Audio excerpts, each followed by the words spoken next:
En Scientia UM indagamos, registramos y analizamos el conocimiento para comprobarlo y explorarlo a fondo. Observamos, descubrimos y compartimos los secretos de la ciencia y la tecnología contigo. Bienvenidos a Scientia UM. Hola, queridos radioescuchas. Bienvenidos a un episodio más de Ciencia UM, el programa donde desglosamos temas científicos para hacerlos accesibles para todos. Hoy tenemos un tema esencial para cualquier investigador: cómo publicar un artículo científico. Y para esto hemos invitado a un experto, un verdadero experto en el área. Tenemos con nosotros al doctor Jorge Hilt. Bienvenido, Jorge. Muchas gracias por la invitación. Es un gusto estar con ustedes en el día de hoy y bueno, para compartir algunas de las experiencias que hemos tenido en cuanto a esta temática de publicar un artículo. Sí, doctor, sabemos que publicar un artículo en realidad es un verdadero desafío. Para algunos investigadores inclusive es como un tremendo muro al que hay que enfrentarse, especialmente pues si uno nunca ha publicado, si está comenzando. ¿Podrías contarnos por dónde debemos empezar, de acuerdo a tu experiencia? Como dijiste, Andrés, la gente que hace investigación muchas veces se queda allí en la investigación y hay una etapa muy importante que es la divulgación de los hallazgos que hemos tenido. Pero, como también mencionaste, eso genera cierto temor. ¿No? Nunca publiqué, no sé cómo se hace y demás. Y tenemos que empezar diciendo que la publicación es un proceso que lo voy a resumir en 6 etapas. La primera etapa tiene que ver con la elección de la revista. Voy a desarrollar poco a poco cada uno de estos temas. Claro. La segunda etapa tiene que ver con la adecuación, ¿sí?, de la investigación al formato de la revista. La tercera etapa tiene que ver con someter propiamente el artículo, es decir, hacer el envío, ingresar a la página de la revista y entonces hacer el envío. Pero el proceso no termina allí. Muchas veces pensamos que terminamos, ya enviamos y se terminó. No, porque necesitamos esperar la respuesta de la revista. Y además, una vez que tenemos la respuesta, tenemos que considerar cuáles son las observaciones que hicieron los revisores. Y por último, vendría ahora sí la publicación del artículo. Por eso, como dijimos, la primera etapa es la selección de la revista. Y felizmente hay diferentes estrategias de búsqueda de una revista. Es muy, muy importante el tema de la selección de la revista, ¿sí?, por el impacto que puede tener el artículo en la audiencia, en el público. Una de los buscadores más utilizado tiene que ver con Shane, el Journal Finder también, el PubMed para el área de medicina, Simago del área de Scopus y WOS que es también del área médica. Yo quería concentrarme especialmente en uno de ellos. Por ejemplo, voy a mostrar en un slide ahora a los que están mirando por la pantalla. Una de las formas de buscar en Journal Finder, por ejemplo, es ingresar un abstract, un resumen. Una vez que uno ingresa un resumen, el buscador va a seleccionar un grupo de revistas y de ese grupo de revistas uno tendrá que elegir cuál es la mejor opción. Por ejemplo, si nosotros ponemos un abstract, aquí dice, por ejemplo, este estudio cualitativo explora el impacto del uso excesivo de videojuegos en la vida de un individuo. Tiene que ver con la adicción a los videojuegos. Esa fue la temática, por ejemplo, de este artículo. Es un artículo cualitativo en el que yo estoy trabajando personalmente. Entonces, hice el ejercicio con un caso real y arrojó una serie de revistas que podrían ser candidatas a ser elegidas. La primera de ellas se llama Educación Médica, ¿sí? Y ahí vamos a encontrar una serie de números que son muy importantes a considerar. Fíjense, primer punto es el Cite Score, es decir, el nivel de citación que tiene esta revista. Bueno, siempre buscamos que ese nivel de citación sea el más alto posible. ¿Por qué? Porque una revista se categoriza más cuando es más citada por los autores. Pero también hay otro punto. Dice que la primera respuesta o la primera comunicación o la primera decisión de esa revista va a ocurrir a los 12 días. Así que usted sabe que esa revista contesta rápido. 12 días para una primera comunicación es... Contigo. Con el autor, exactamente. ¿Sí? Con cualquier autor hay un promedio de 12 días. Porque hay revistas que te tardan. Hay revistas que demoran mucho. Por eso es que estos números son importantes, los tenemos que considerar a la hora de elegir una revista. Si la primera comunicación la voy a tener dentro de 6 meses y a mí me urge publicar porque tengo que graduar, por ejemplo, entonces evidentemente no voy a elegir una revista que tenga un alto nivel de espera. Lo segundo que dice es el tiempo para aceptar el artículo. En este caso son 84 días. 84 días, estamos hablando de casi 3 meses. ¿Qué opinan ustedes? ¿Es mucho o es poco? Está bien. Pues creo que es un tiempo considerable, ¿no? Debemos de también tomar en cuenta que depende de la exigencia de la revista, es el tiempo, ¿no? Hay revistas que son también altamente demandadas, que los investigadores quieren publicar ahí, entonces tienen mucha demanda y entonces el tiempo se llega a extender. Claro, claro. Y es comprensible, ¿no? Yo consideraría que 3 meses de espera es un tiempo prudencial y muy bueno dentro de lo que hay de espera en las revistas, ¿no? Y el último dato que me ofrece esta revista es que hay un 37% de aceptación, es decir, hay un 63% de artículos que son rechazados. Rechazados. ¿Sí? ¿Cuál es el promedio de rechazo que tú pues hay una variedad muy alta. Como tú dijiste, Flor, las revistas que tienen mucha demanda, ¿sí? Justamente son las más exigentes y son las que tienen más alto nivel de rechazo. Yo he visto hasta 80% de nivel de rechazo. Wow. ¿Sí? Claro, son revistas top, son revistas muy reconocidas y hay una garantía de que si uno publica en esas revistas, nuestro artículo va a inundar, por así decir, la red y el mundo académico va a poder observar nuestra publicación. También es cierto que las revistas de más alto impacto están escritas en inglés. En inglés, claro. Sí. En todas las áreas eso es aplicable. Eso es aplicable en todas las áreas. Porque alguna vez algún compañero investigador decía, no, eso es allá en ingeniería, en medicina, pero acá en filosofía. O en educación. O psicología, ¿no? Estaba buscando yo, por ejemplo, una temática en español y definitivamente era muy pobre el resultado que encontraba.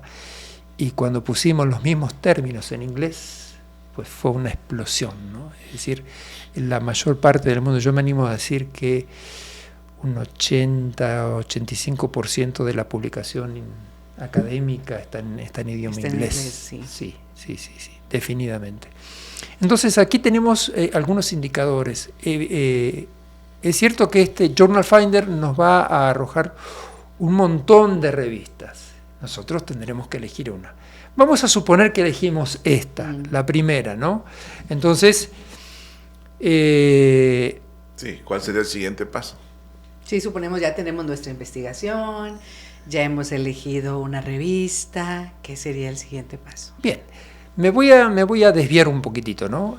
Usted puede elegir esta revista y directamente a través de la página observar los requisitos, los criterios y demás. Pero no es la única manera de buscar. Esta es una manera, con un buscador, un Finder.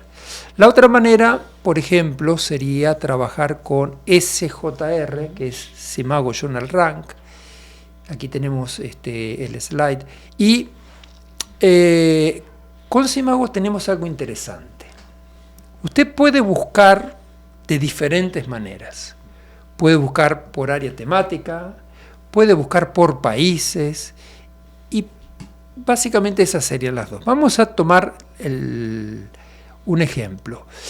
Aquí yo puse en el área de Artes y Humanidades, subtítulo Artes y Humanidades, pero en Latinoamérica que sean journals. Ok.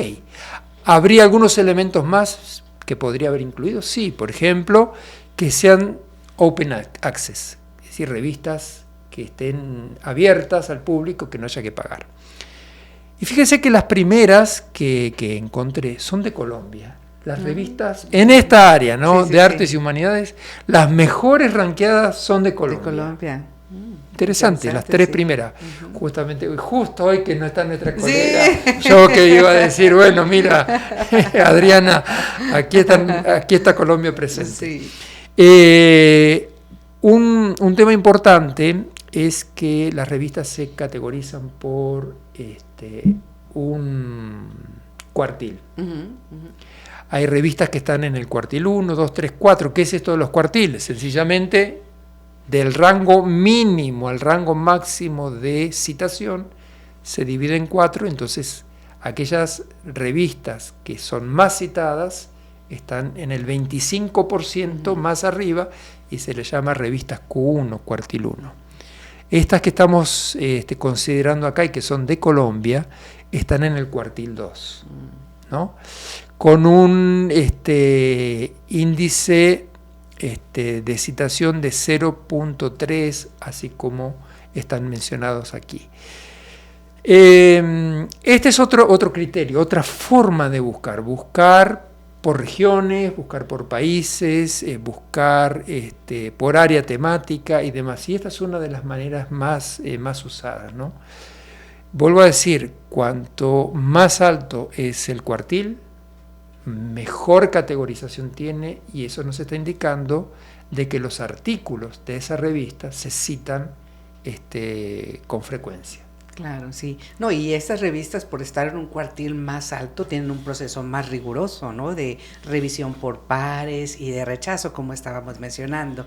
En tu experiencia, Jorge, cuéntanos, ¿de qué nos sirve? Bueno, nos sirve de mucho que nos acepten el artículo, pero ¿también hay algún beneficio o nos sirve de algo un rechazo? Oh, sí, porque eso es algo muy temido por los investigadores, ¿verdad? Tememos un rechazo, pero hay una enseñanza ahí, ¿no? ¿Cuál es el beneficio de un rechazo? Bueno, nos estamos quizás adelantando un poquito, pero sí, yo quisiera mencionar algo al respecto. Cuando usted somete un artículo, el editor, por así decirlo, ¿no? Va a enviar el artículo a un grupo de especialistas. Uno puede ser metodológico o de contenido, y entonces va a hacer observaciones. Definidamente va a hacer observaciones porque ese es su rol. Sí. El rol de leer críticamente ese artículo. Y lo interesante es que esos envíos son ciegos. Es decir, no aparece en ningún momento el nombre del autor del artículo. Entonces eso hace que el revisor, el árbitro, no tenga ningún tipo de prejuicios. Recibe un artículo con un título específico y entonces comienza su trabajo de revisión. Y luego va a hacer un informe. Ese informe, ¿sí?, va a ser como recibir una carga eléctrica para el autor. Una carga eléctrica. Así es. ¿Por qué? Puede ser que no se lo esperaba. Porque no se lo esperaba. Porque va a decir, pero si mi artículo estaba perfecto. Perfecto, excelente. Y entonces se encuentra que hay errores gramaticales, que hay errores metodológicos, que hay errores de interpretación, que hay errores en las conclusiones, que hay errores en las referencias. Y entonces pues, el autor se puede desanimar. Sí, no, y es común también cuando publicas en idioma inglés y no es tu idioma natal. Oh, sí, ¿no? sí, más todavía. Va a ser como... Ahí hay un extra todavía. Sí, así es. Pero tú preguntaste ¿para qué nos sirve? ¿Para qué sirve al autor? Le sirve para perfeccionar su trabajo, para pulir su trabajo, para que pueda llegar a los lectores de una manera más profesional.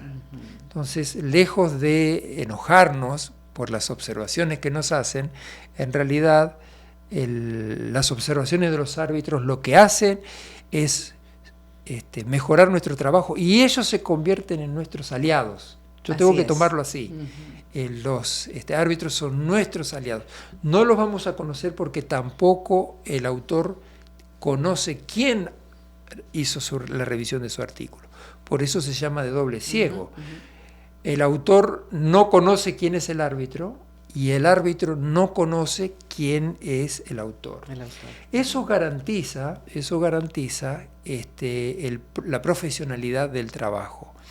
Ustedes saben que no se puede mentir, no se debe mentir.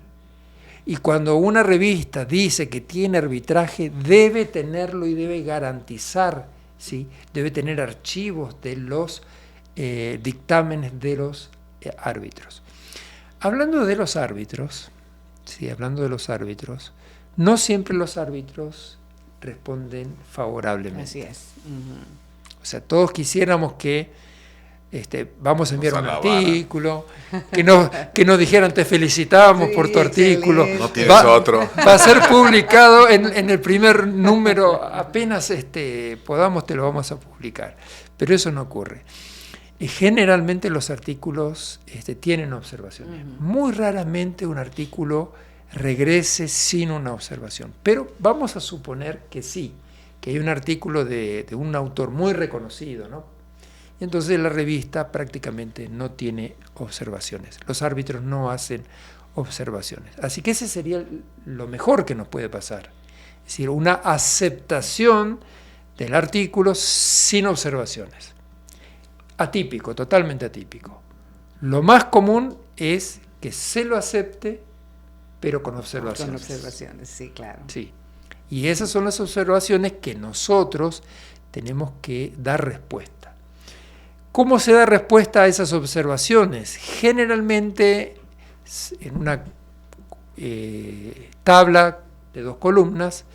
Primer columna ponemos la observación y en la segunda columna la respuesta o el texto mejorado o la interpretación, la nueva interpretación que estamos haciendo de resultados, depende de la naturaleza de la observación. Así que los árbitros vuelven a recibir nuestras respuestas, la respuesta del autor, y allí puede pasar nuevamente que digan, estamos satisfechos, y puede proceder al proceso de publicación.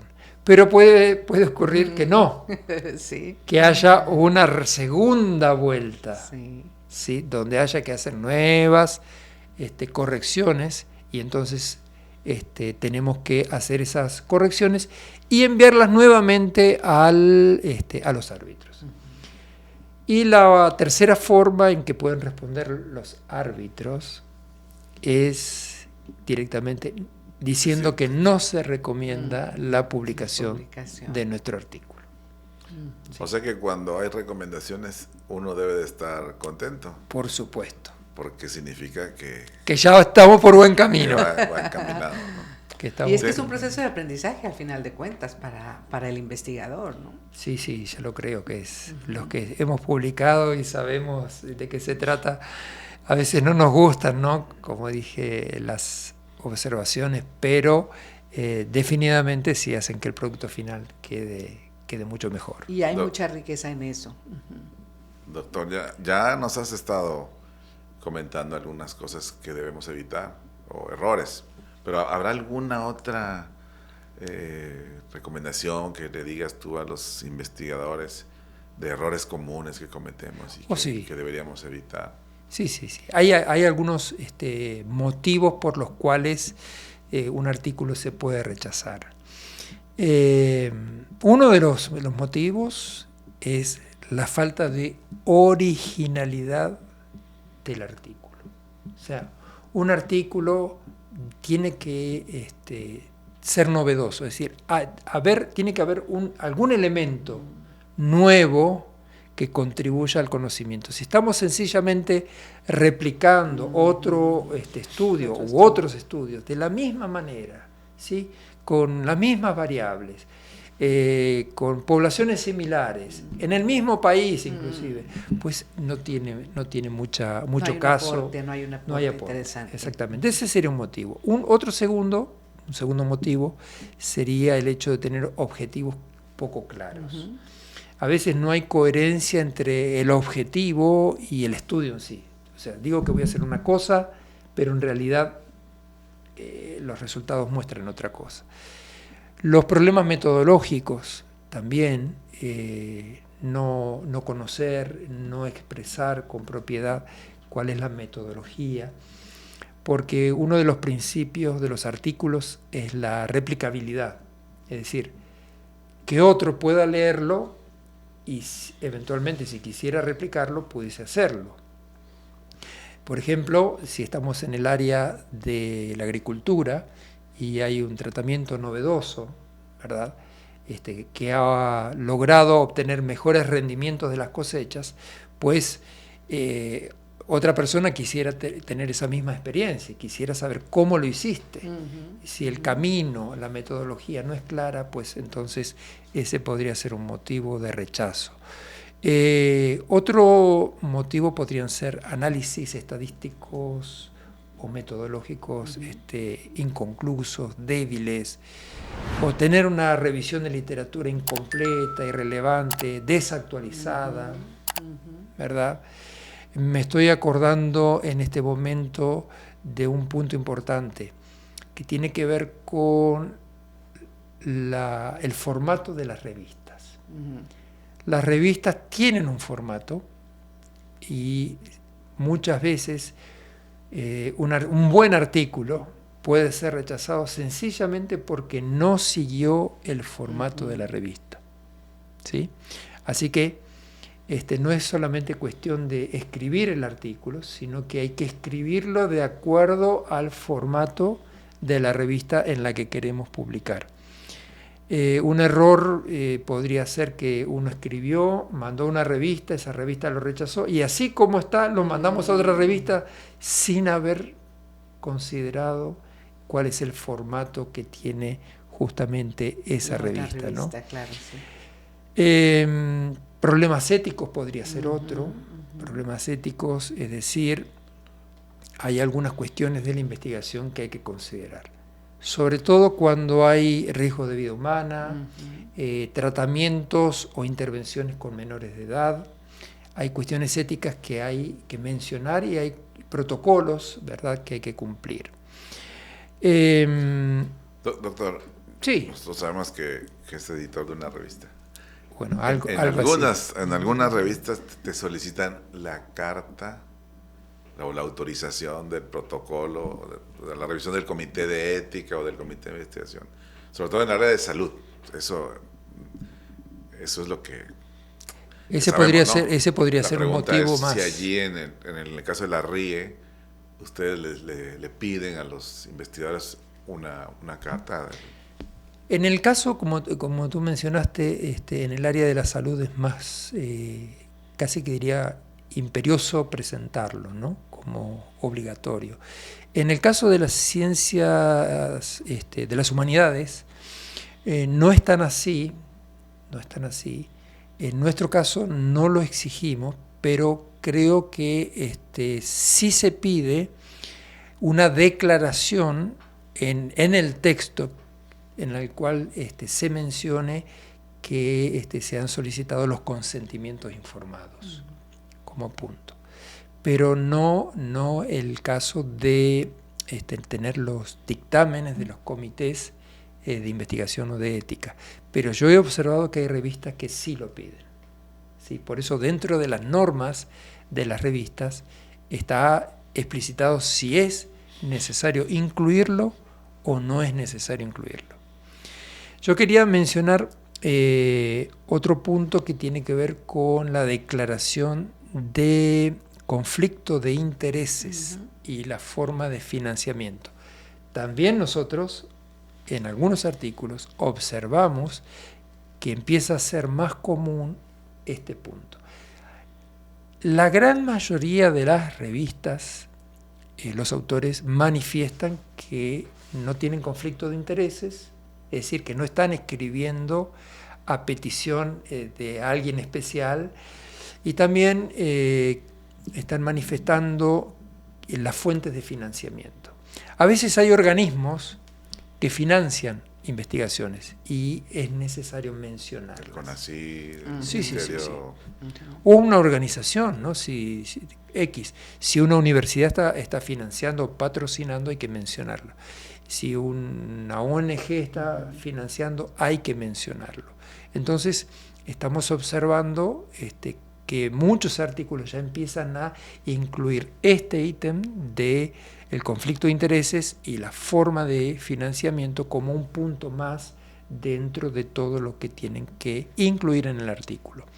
También quiero mencionar que como editor asociado, ¿no?, de una revista, yo estoy observando que hay una evolución, hay un crecimiento también.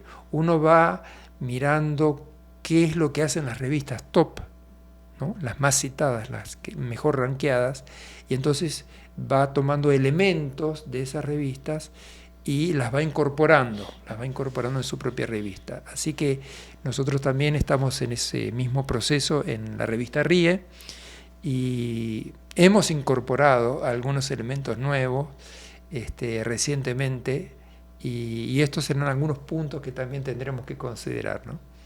Sí, hace un momento que estábamos conversando precisamente acerca de las causas de rechazo, se me vino a la mente también el plagio. El plagio en sus diversas modalidades. Sí. ¿Cómo las revistas abordan el aspecto del plagio? Sabemos que en la primera revisión puede que haya ahí un plagio que se pueda identificar. ¿Qué hacen las revistas una vez que identifican un plagio? Muy bien. Lo que nosotros hemos identificado es que generalmente el plagio es involuntario. No hay una intención de engañar, ¿no? Es a veces la falta de experiencia del escritor, del autor, que muchas veces es un estudiante, ¿no? Y entonces detectamos las similitudes con otras publicaciones a través de un programa que trabaja a tal efecto, e informamos al autor, justamente dentro de las observaciones de los árbitros. Antes de que pase el artículo a un árbitro, pasa por una revisión editorial, y es allí donde se detecta. Entonces, se pide a los autores que corrijan esos aspectos para disminuir o, en la medida de lo posible, eliminar las similitudes que hay con otros artículos. Hay similitudes que no se pueden eliminar. Sí, definitivamente. No, definitivamente. Por ejemplo, el nombre de un instrumento y el autor. Definitivamente, eso va a aparecer que tiene similitud con otros artículos que usaron el mismo instrumento. Las palabras de la metodología. Las palabras de la metodología. En muchos artículos, sí, ¿no? La similitud. Sí, también.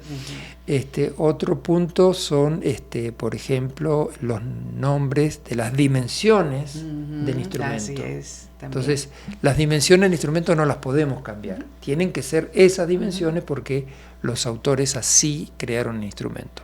Entonces, esas similitudes se pueden filtrar, ¿sí?, como elementos de uso común, de uso corriente, y de esa manera disminuir el nivel de similitud.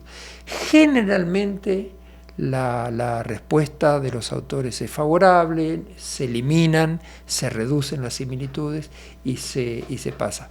Lo más grave o crítico, sí, que puede ocurrir es que uno encuentre que el artículo tiene un 100% de similitud o un alto porcentaje de similitud con otro artículo del mismo autor. Sí, el autoplagio, ¿no? Estamos hablando del autoplagio. Sí. Así es. Es decir, un autor que hizo una pequeña modificación en el artículo y lo envió a otra revista, ¿sí? Quizás cambió el título, modificó el título, las conclusiones y nada más. En ese caso, sí estamos en presencia de una falta grave y bueno, ese es motivo definitivamente de un rechazo, sin ni siquiera pasar por arbitraje. El mismo editor pues ya rechaza el artículo. Sí, y muchas veces en la misma revista pareciera que el autor ya no puede volver a enviar. Hay un como castigo, queda castigado, ¿no? De no volver a someter vetado artículos a esa revista. A esa revista, exactamente, a esa revista. Sí. Así es. Sí. Y dentro de todo este proceso, Jorge, en tu experiencia y también en tu experiencia como revisor, ¿cuál es el error más común que has encontrado cuando se somete un artículo? Esto para que nuestro público pues tome precauciones, ¿no? Sí. Y trabaje en ese sentido.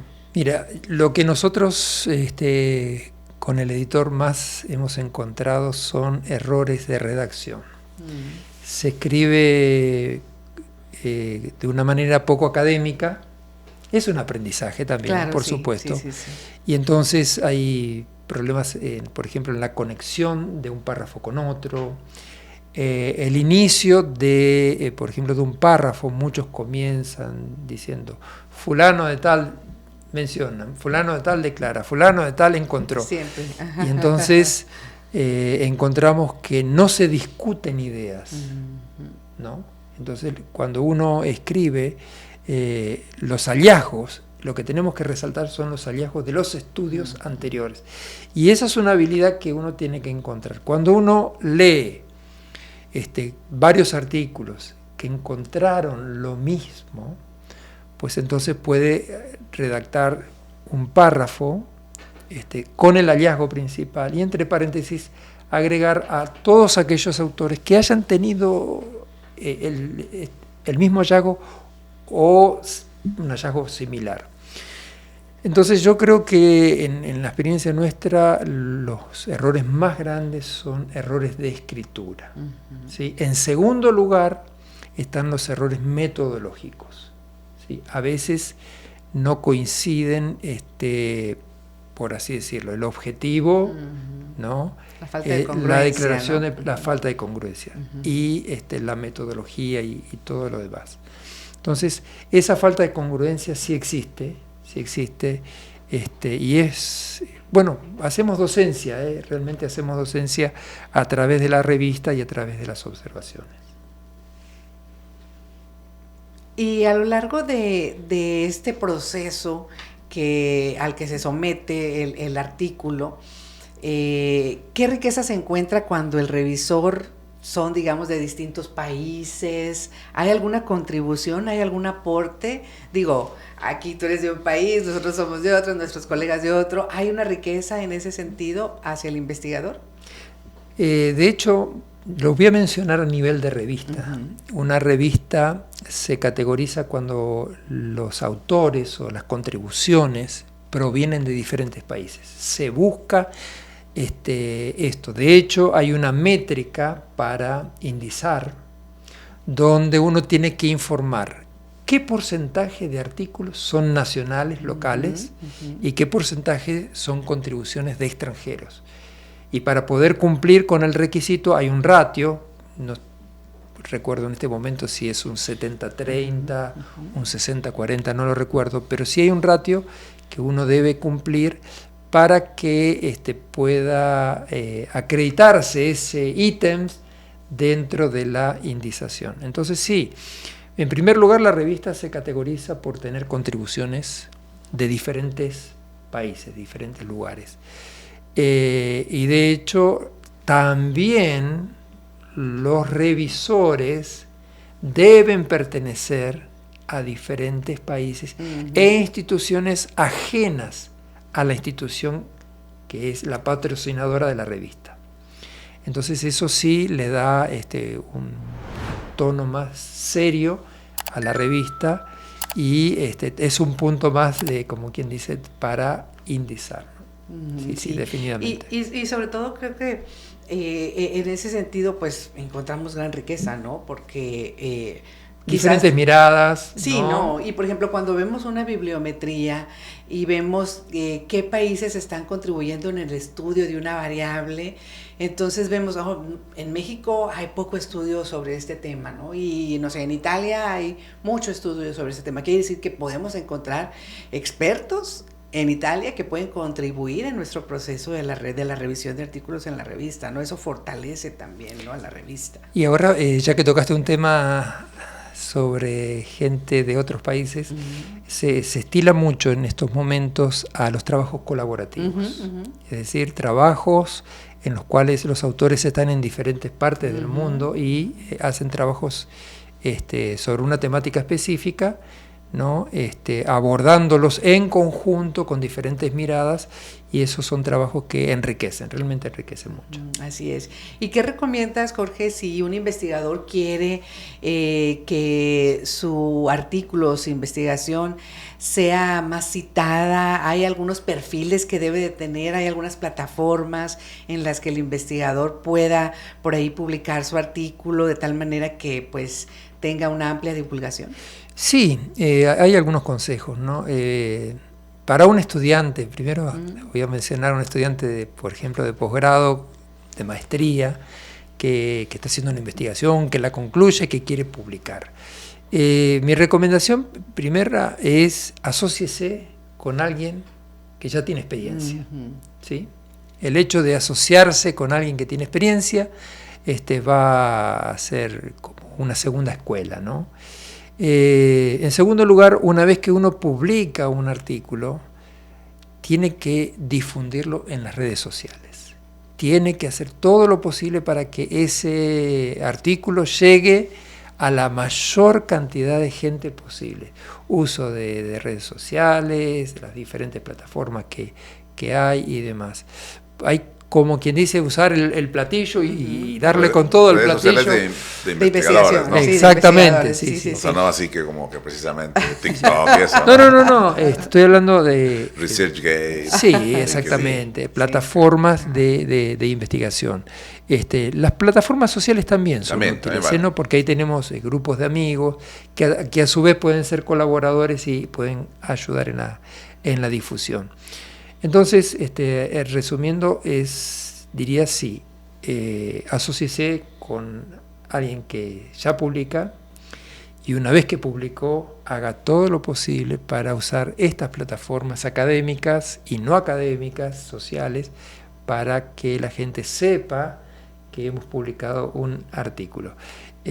Otra manera de mejorar el factor de impacto, y yo esto lo veo bien, no creo que tenga una cuestión moral o ética cuestionable, es que tus propios colegas te citen. ¿Sí? Sí, claro. Es decir, si hay un colega que está trabajando en una temática, en una línea similar, pues entonces hacer que los demás conozcan y pedir que nos citen. De hecho, hay un código, como quien dice, un código de honor, que yo te cito y tú me citas. Sí, y pues ahí trabajamos juntos y todos nos beneficiamos. Esa es una práctica, es común, no tiene problemas, y es una manera también de hacer que nuestro artículo se difunda, ¿no? Pedir que nuestros propios colegas también nos citen. Cada vez que alguien cita un artículo que hemos producido, pues eso queda registrado, ¿sí? Por ejemplo, todos los investigadores tienen un perfil de investigador. Las métricas te identifican rápidamente. Por ejemplo, si yo en el día de mañana, ¿sí?, se estaría publicando el último número de una revista donde yo hice una contribución, ese mismo día, cuando el artículo ingresa, ¿verdad?, al Scholar Google y a las diferentes bases de datos, ese artículo es capaz adaptado, porque se hace como una cosecha, se van cosechando metadatos. Esos metadatos son el título del artículo, los autores, el ORCID, que es el identificador del autor, y entonces automáticamente mi métrica empieza a aumentar. Entonces ya no tiene 15 artículos publicados, ahora tiene 16. Ese es un punto. El segundo punto es que cada vez que aparezca otro artículo que haya citado ese artículo, automáticamente también queda registrado. Así es. ¿Sí? Hoy en día las métricas son muy eficientes en su trabajo, y entonces lo que buscamos es eso, ¿no? Mejorar nuestro factor de impacto, mejorar la cantidad de citaciones que tenemos, porque eso en definitiva categoriza a la revista. Cuanto más se lee mi revista y cuanto más se citan mis artículos, pues mi revista va cambiando de cuartil. Claro. Quizás estoy en un cuartil 4 y poco a poco voy subiendo a un cuartil 3, a un 2 y un 1. Pero también puede pasar lo inverso, que estoy en el cuartil 1 y la calidad de los artículos ya empieza a decaer y ya no me citan tanto, y entonces bajo un cuartil 2 o un 3, etcétera, ¿no? Te bajan de categoría. Me bajan de categoría. Jorge, el tiempo se nos va acabando. Nos has dado muchos consejos. Yo creo que los que nos están escuchando están siendo enriquecidos. No sé si como para ir perfilándonos, si te queda algún consejo así, alguna idea, un último consejo que puedas darnos. Sí, por supuesto. Hay un punto que yo no toqué que quería decir, y que tiene que ver con el autor. ¿Sí? Si usted va a publicar, por favor, piense bien cómo quiere ser reconocido como autor en cuanto al nombre. Al nombre, sí. Es decir, si usted va a usar su primer nombre, su segundo nombre, primer apellido y segundo apellido en un artículo, en el segundo artículo pone primer nombre, primer apellido y segundo apellido, en el tercer artículo pone primero y segundo nombre y solamente un apellido, entonces son diferentes maneras, son diferentes personas. Claro. Entonces, una vez que usted va a publicar, piense cómo va a ser identificado en la red para que siempre se lo identifique con ese nombre. Eso es un punto importante. Por ejemplo, en mi caso, yo pongo Jorge A. y mi apellido, Hilt. Y así en todas mis publicaciones, ¿no? Entonces, ese sería un consejo. Para los que se inician, ¿sí? No se acobarden. Nadie aprendió de la noche a la mañana a publicar. Es un proceso.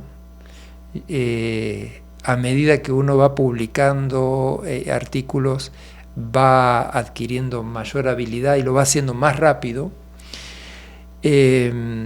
También le diría a los estudiantes que hacen una tesis, no dejen su investigación allí, porque será un documento guardado en un repositorio y la tesis tiene, si bien tiene un impacto, una manera de comunicar, el artículo tiene una mayor difusión, es más rápido, es más ágil para leerlo. Entonces, no guarden su investigación, hagan difusión de su investigación a través de un artículo. Y no sean tan exigentes al inicio, no busquen una revista, un Q1 en el primer artículo. Sí, no.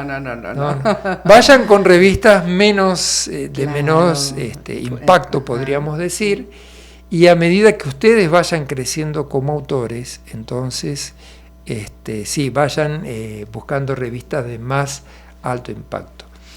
Otro consejo sería asóciense con personas de otros países. Hagan trabajo colaborativo en la medida de las posibilidades. Eso los va a enriquecer. Y otro punto importante es que cuando usted hace trabajo colaborativo, no siempre usted va a ser el primer autor. Claro, sí, no. ¿No? Hay un orden de acuerdo a la contribución que cada uno hace. y está estipulado quién va a ser el primer autor, quién va a ser el segundo, el tercero, cuarto eventualmente. Lo que sí yo buscaría es que por lo menos pudiese ser el autor de correspondencia, porque si no soy el primer autor, pues el autor de correspondencia también es reconocido. El autor de correspondencia es el que va a contestar mayormente las preguntas del público. Así que esos serían mis consejos para los que se inician. Excelente, pues muchas gracias, Jorge, muchas gracias por los consejos que has compartido con nosotros en este programa. Y pues al público, si está en ese proceso de publicar un artículo, pues tome en cuenta estos consejos que nos acaba de compartir el doctor Jorge. Vea este programa y los esperamos en nuestro siguiente episodio. Acabas de ver Ciencia UM, una producción del Departamento de Investigación de la Universidad de Montemorelos y UM Radio. Todos los derechos están reservados.